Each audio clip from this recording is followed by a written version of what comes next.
मध्य पूर्व में बढ़ते तनाव और ईरान से जुड़े संघर्ष के कारण स्ट्रेट ऑफ हार्मोज पर संकट गहरा हो गया है, जिससे वैश्विक ऊर्जा बाजार हिल गया है।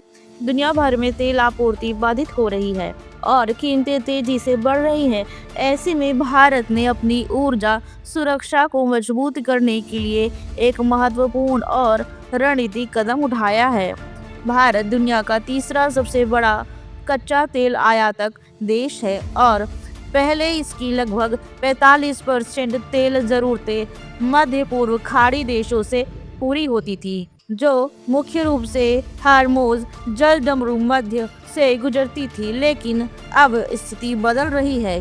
हालिया रिपोर्ट्स के अनुसार हिंदुस्तान पेट्रोलियम कॉरपोरेशन लिमिटेड ने अंगोला मतलब पश्चिम अफ्रीका से 20 लाख बैरल मतलब 2 मिलियन बैरल कच्चा तेल खरीदा है। यह डील मई की शुरुआत में भारत के पश्चिमी तट पर डिलीवरी के लिए है। खास बात यह है कि HPCL ने एक्सॉन मोबिल से क्लोव और कैवेंडा ग्रेड का तेल खरीदा है। प्रत्येक 10 लाख बैरल, जो डेटेड ब्रेंट के मुकाबले लगभग $15 प्रीमियम पर डिलीवर्ड बेसिस पर है। इसके अलावा HPCL ने अन्य वेस्ट अफ्रीकी ग्रेड जैसे फोरकाडोज और अगबामी भी खरीदे हैं। इसी तरह इंडियन ऑयल कॉर्पोरेशन भी पश्चिम अफ्रीकी देशों से तेल खरीदने की दिशा में सक्रिय है और अप्रैल के दूसरे हिस्से के लिए टेंडर जारी किए गए हैं। इससे साफ है कि भारतीय रिफाइनर अब मध्य पूर्व पर अकेले निर्भर नहीं रहना चाहते।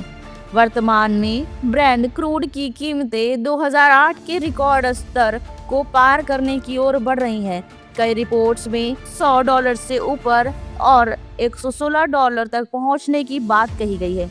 हार्मोज के रास्ते आपूर्ति में 95% तक की कमी आई है, जिससे मध्य पूर्व तेल महंगा और अनिश्चित हो गया है। LPG सप्लाई पर भी बड़ा असर पड़ा है। हालांकि कुछ भारतीय जहाजों के लिए रूट धीरे धीरे खुल रहे हैं। भारत की यह रणनीतिक ऊर्जा स्रोतों को डाइवर्सिफाई करने की है।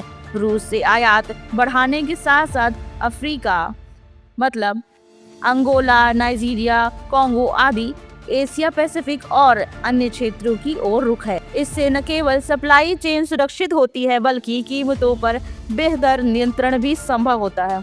यह कदम अस्थायी राहत से ज्यादा एक लंबी अवधि की दूरदर्शी नीति का हिस्सा लगता है। क्या भारत मध्य पूर्व पर पूरी निर्भरता खत्म कर पाएगा? यह समय बताएगा, लेकिन फिलहाल यह कदम भारत को वैश्विक ऊर्जा संकट में मजबूत स्थिति में ले आ रहा है। आप इस नए रास्ते पश्चिम अफ्रीका से तेल आयात को लेकर क्या सोचते हैं? कमेंट में अपनी राय जरूर बताएं। नमस्कार।